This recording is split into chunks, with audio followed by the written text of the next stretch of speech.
News channel में आपका फिर एक बार स्वागत करते हैं। आज फिर एक नए विषय को लेकर हम आपके सामने आए हैं। हमारे साथ में हैं विदर्भवादी नेता तथा भाजपा के पूर्व नेता श्री छेदीलाल सर। आपका बहुत बहुत धन्यवाद आपको।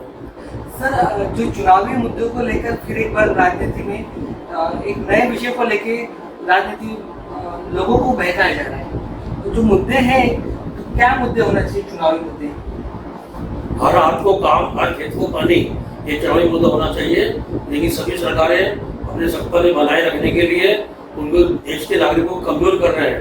महंगाई का जो प्रमुख मुद्दा चल रहा है, एक तो ये राष्ट्रव्यापी मुद्दा है, कुछ पूरा विश्वव्यापी मुद्दा है, क्योंकि संसार में जो भी उथल पुथल हो रही है इसके कारण भी महंगाई है।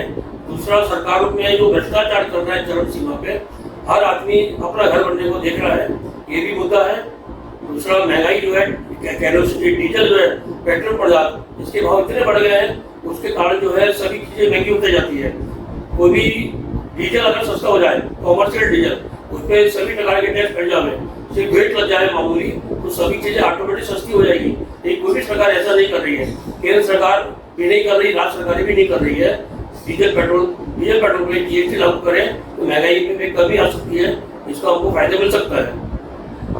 सर, आपको नहीं लगता कि जो केंद्र सरकार ने जो वादे किए थे कि हम इतना रोजगार देंगे, तथा उनके वादे मतलब सफेद हाथी निकला? आज भी बेरोजगारी बहुत बढ़ी चुकी है। जो बेरोजगार है उसके कारण जो घटनाएं हो रही है, यहाँ पे जो चोरी हो रही है, चोरी की घटनाएं भी बढ़ रही है। आप क्या बोलेंगे? बेरोजगारी की संख्या कम नहीं हो सकती। कोई भी सरकार चाहती है हमें वोट मिले, वोट के तहत 25 किलो का अनाज खरीदती है, 25 रुपए किलो के भाव से, 2 रुपए किलो के भाव से बेचती है। आदमी निकम्मा होते जा रहा है, काम नहीं कर पा रहे आदमी। 135 करोड़ की जनसंख्या भारत की, लेकिन यहाँ पे कोई निर्यात नहीं हो रहा है चीजों का। जबकि चाइना हमसे बराबर की जनसंख्या वाला देश है, वो अरबों रुपए का महीने का निर्यात करता है। आज चाइना बहुत मजबूत हो गया है, चाइना खा पी रहा है, हम उसका माल हमारे मार्केट में खरीद रहे हैं और चाइना हमको आग दिखा रहा है। ऐसा नहीं होना चाहिए। भारत के नागरिकों को भारत में बना हुआ सामान खरीदना चाहिए, इससे हर हाथ को काम मिलेगा और बेरोजगारी की समस्या कम होगी। लेकिन हम ऐसा कर नहीं पा रहे हैं। जो अमेजन, फ्लिपकार्ट से ऑनलाइन परचेसिंग भी हो रहा है, उससे देश का पैसा बाहर जाएगा। तो आपको लगता नहीं कि देश ने भी ऐसा एक प्लेटफॉर्म तैयार करना चाहिए ताकि जो यहाँ के स्थानिक रोजगार है उनको भी संधि मिले? सरकार को चाहिए, केंद्र सरकार को चाहिए कि जो भी सामान बाहर से आता है उन पे इतनी ज्यादा टैक्स वृद्धि कर देवे।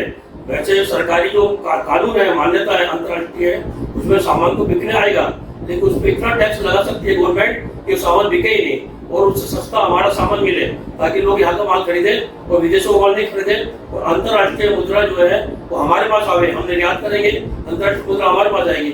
आज हमारी मुद्रा पूरे संसार में जा रही है, हमारे देश आर्थिक रूप से कमजोर होते जा रहा है, क्योंकि उसमें गलती हमारी भी है। हम लोग बाहर का सामान खरीदते हैं, अपने भारत का सामान नहीं खरीदते।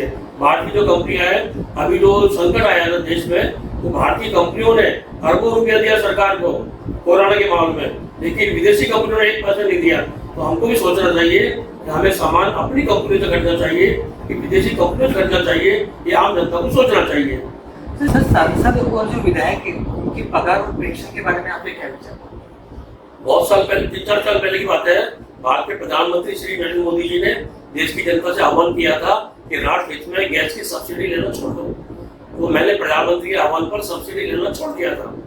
ऐसे आह्वान प्रधानमंत्री को देश के मंत्रियों से, देश के विधायकों से, देश के सांसदों से करना चाहिए कि आप संपन्न हो, आपके घर में भरपूर भोजन है, आपके सब कुछ साधन संपन्न हो, तो आपको राष्ट्र हित में, राष्ट्र की सेवा के लिए ये सब छोड़ देना चाहिए। पेंशन और पगार, विधायकों सांसदों को पगार क्यों होना?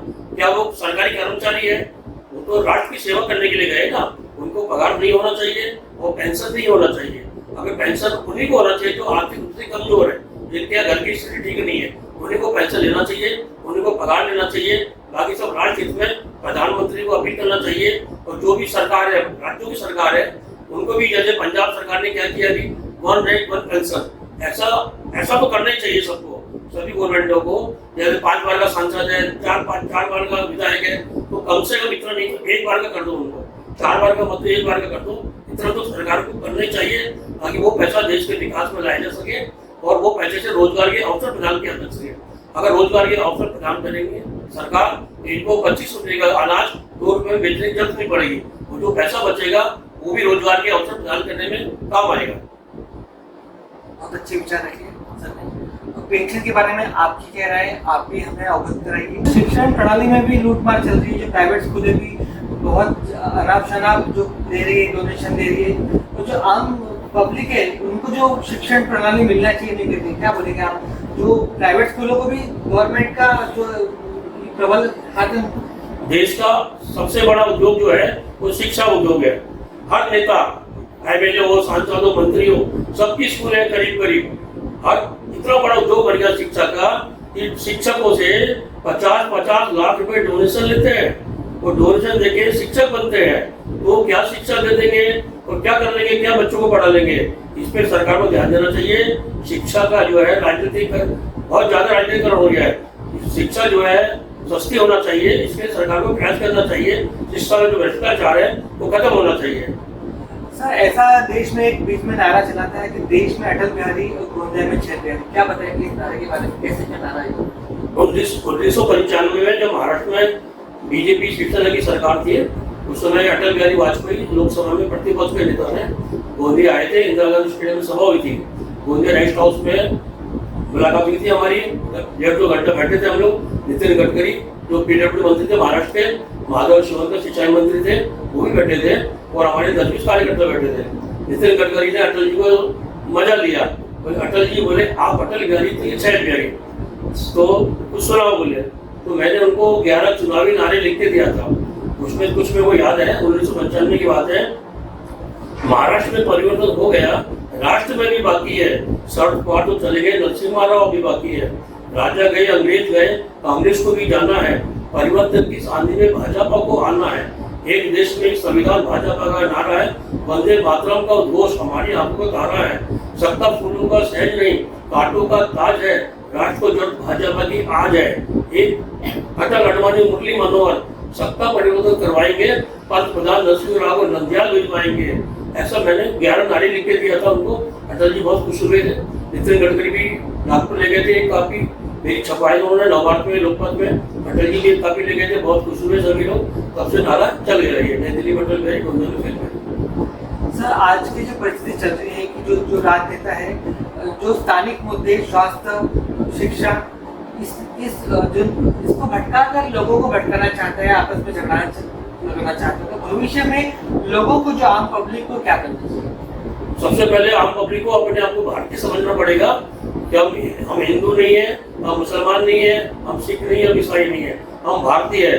भारत अपना देश कैसे तरक्की करे, इसके लिए मिलजुल के लोगों को रहना पड़ेगा। लेकिन हमारे जो नेता है वो मिलजुल के रहने देते ही नहीं।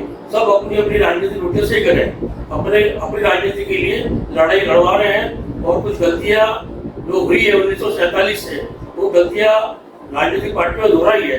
कुछ गलतियों का जो फल मिल रहा है कि आज हम भाई भाई आपस में लड़ रहे हैं। 1947 से कांग्रेस की जो गलतियां आई, नेहरू जी ने जो गलती किया, वो गलती का फल पूरा देश भुगत रहा है।